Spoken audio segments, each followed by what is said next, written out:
Caríssimos irmãos e irmãs, nesta igreja e nesta solenidade de Santo António, ouvimos estes trechos bíblicos que a igreja escolheu para precisamente este dia e precisamente este santo. Vamos meditar um pouco no seu porquê, para que ganhemos também para nós muitas consequências e boas consequências. Já reparámos certamente que quer na última do Evangelho se falou de luz, vós sois a luz do mundo. Fixemos-nos um pouco nisto. A luz tem, antes de mais, uma acessão física, é a claridade que nos faz ver uns aos outros e às coisas. Há aqueles que não sofremos qualquer defeito oftalmológico, é esta luz que aqui nos faz encontrar e confrontar, e ver e rever, a luz.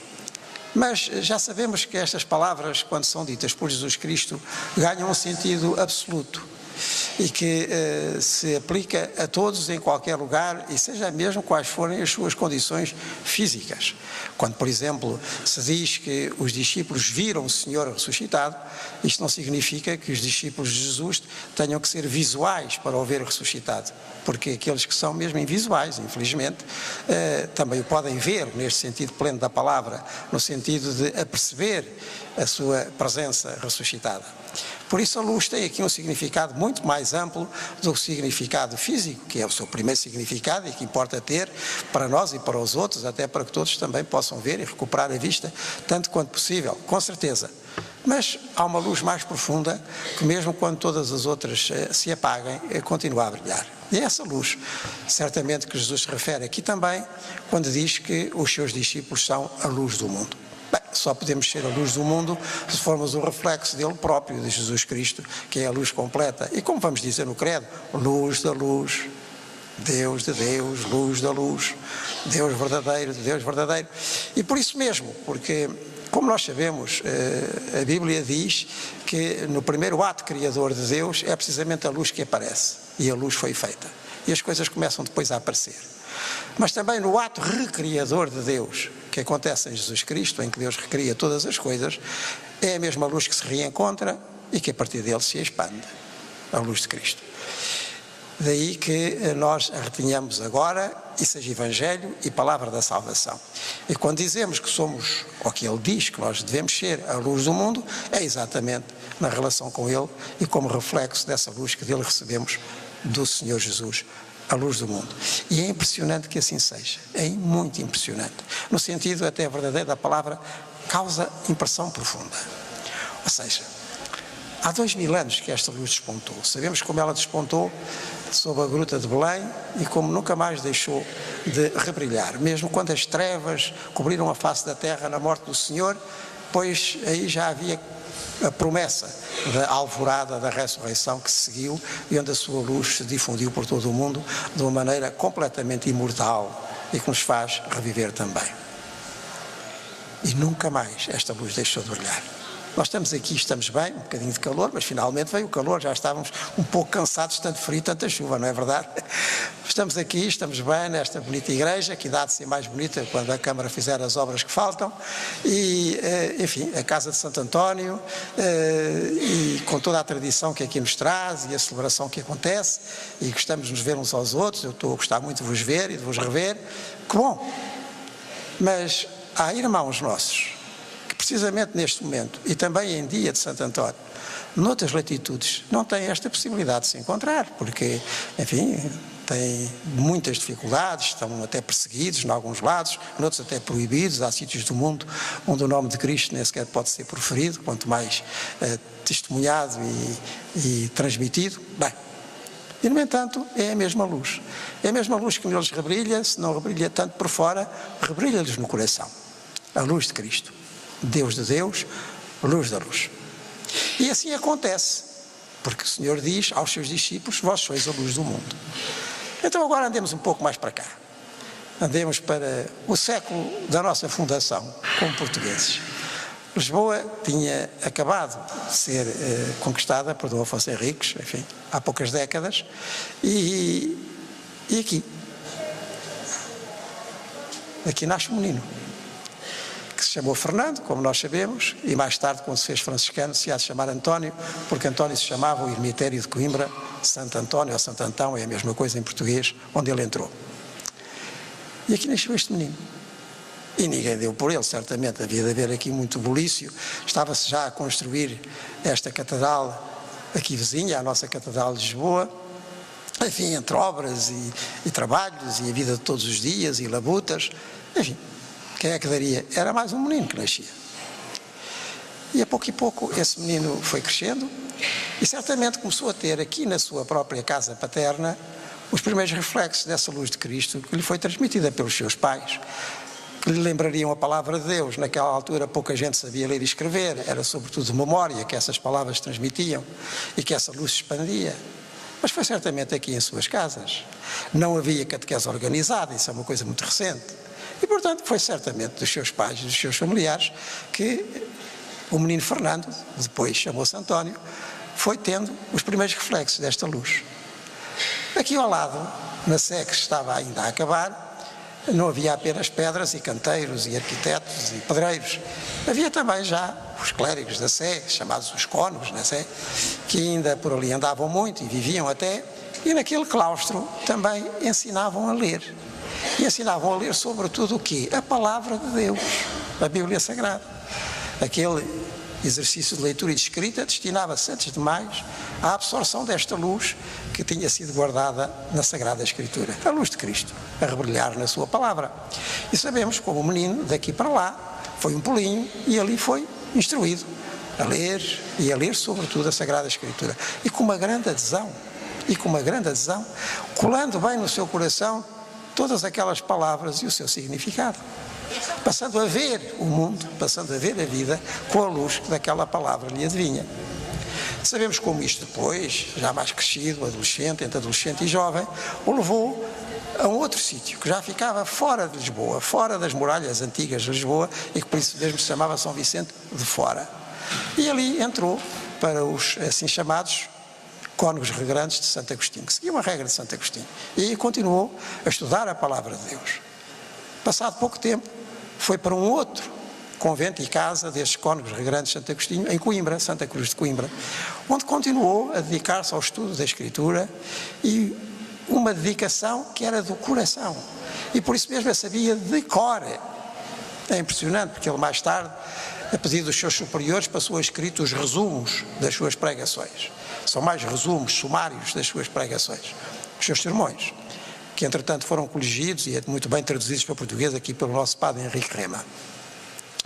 Mas quando ele vai passar isso escrito, desvenda-nos um mundo de conhecimento, de instrução na lei de Deus. Como nós ouvíamos na primeira leitura, aquele que é instruído na lei do Senhor, depois rebrilhará com ela. Lá estava. Isto aconteceu com esse jovem, que ainda se chamava Fernando, no estudo e na absorção completa e constante da palavra de Deus, que lhe passou dos olhos para o coração e que depois lhe brotava espontaneamente na sua maneira de ver e de fazer ver as coisas. Mas não já. A certa altura sabemos também como vieram a Portugal para irem para Marrocos, os primeiros franciscanos, e como depois, passado pouco tempo, chegaram a Coimbra os seus restos mortais, porque tinham sido martirizados. Aquilo que Fernando ainda tinha acolhido da palavra de Deus que assimilara, fez-lhe perceber naquele martírio, o próprio martírio do Senhor Jesus. E assim os viu a essa luz, que o iluminou também. E assim foi para o ermitério de Santo Antão, ou Santo António, perto de Coimbra, da altura, mudou de nome, passou-se a chamar António, é assim que agora nós o conhecemos, e quis ir também para Marrocos, para também realizar na sua vida aquele testemunho radical do Evangelho que tinha verificado, e tinha verificado à luz de Cristo, precisamente, que morreu por nós. E foi para Marrocos.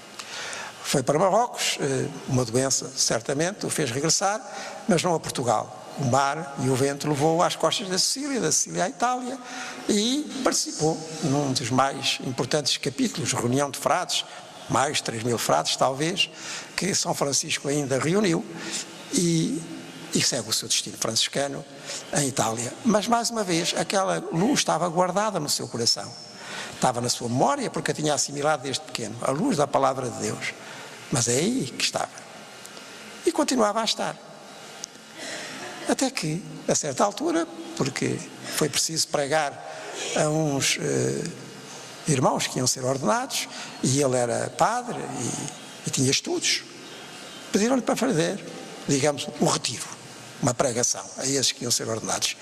Nessa altura, e é este o ponto, meus irmãos e minhas irmãs, e nessa altura, essa luz que tinha começado a brilhar no coração de António, e que depois na Sé, e que depois a São Vicente de Fora, e que depois, e sobretudo em Coimbra, daqueles anos de aplicação tão assídua à palavra de Deus, continuara nessa altura, e porque lhe pediram, foi tão fulgurante que nunca mais a deixaram obscurecer.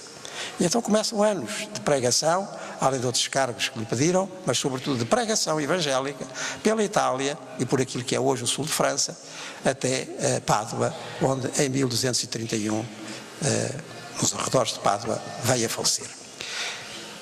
Que lição extraordinária, meus caros irmãos e amigos.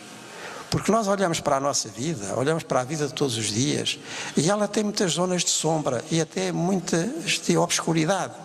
Às vezes na vida familiar, na vida de todos os dias, nos problemas para resolver, naquilo que devemos dizer, no testemunho que não sabemos dar, ou que daríamos melhor de outra maneira, falta-nos luz para compreender, para perceber e para depois testemunhar, falta-nos luz. Meus amigos, sigamos a lição de Santo António. Apliquemos-nos sinceramente à palavra de Deus. Não deixemos que ela nos saia da memória nem do coração. E depois, e a seu tempo, como aconteceu com ele, ela vai brilhar porque já cá está. E depois se vai expandir e nos vai fazer ver e vai ajudar os outros a ver também, na luz de Cristo, a sua vida e as suas coisas. Quantas vezes eu ouço isto, meus irmãos, minhas irmãs, e vós ouvis também, se calhar até dizeis como eu próprio, não sei como resolver este assunto, não sei como é que é de ajudar aquela pessoa, não tenho palavras para lhe dirigir neste momento, precisa de uma ajuda e eu não estou a ver como. Vontade tinha, mas como? Se calhar ainda vou fazer pior do que não fazendo nada. Ficamos assim perplexos. Sabeis muito bem o que isto é, não sabeis? Ora bem, qual foi a lição e o caminho de António? Deixou-se iluminar pela Escritura. E o que é a Escritura? São estes testemunhos dos nossos antepassados na fé, que depois todos se concentram na vida, na morte e na ressurreição do Senhor Jesus, e que nos dão luz para percebermos a vida dessa maneira também, e para, como esses antepassados na fé, a revivermos agora. Apliquemo-nos. E isto tem um resultado muito simples e muito consequente. Nós agora estamos aqui, e eu agradeço a vossa atenção, admirável. Estamos aqui, ainda por cima de pé e com calor. Estamos aqui. E temos a vida que temos, e amanhã, e depois, e depois. Muitas perplexidades, muitas obscuridades, muitas interrogações. Certo, somos assim, somos seres humanos, vemos o que vemos. Mas guardai a palavra de Deus. Logo, o que é que eu ouvi? Vós sois a luz do mundo. Vós sois a luz do mundo. António deixou-se iluminar pela luz da palavra de Deus e a partir daí iluminou tanta gente, até de línguas tão diferentes da sua própria, mas a todos chegou com essa luz. Fixemos. E amanhã, e depois, e tendo a Sagrada Escritura em casa, e lembrando o Evangelho do último domingo em que participámos na Eucaristia com atenção, deixemos-nos iluminar pela luz que a Escritura nos oferece, e depois as respostas vão surgindo. E depois os testemunhos vão acontecendo. E até ficamos nós próprios impressionados como isso passou por nós. Mas não veio de nós.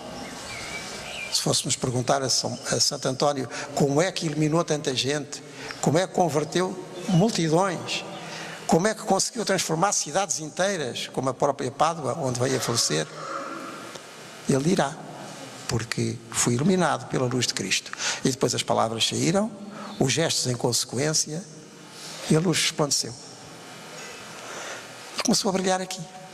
Uma chama pequenina, nos seus pais, ali ao lado, na catedral que se erguia, nos locais, poucos locais havia na altura, onde pôde progredir no conhecimento da Escritura, e depois foi como Deus quis, e onde Deus o levou, e como os seus superiores lhe pediram. E a luz brilhou, rebrilhou, e rebrilhar agora, estamos aqui. Recapitulando o que ouvimos, na primeira leitura, guardemos a Escritura divina e deixemos que ela depois rebrilhe nas nossas vidas, para que, como Jesus Cristo nos diz e declara no Evangelho, possamos ser a luz do mundo, não a nossa, mas a de Cristo, que rebrilha em nós. Amém.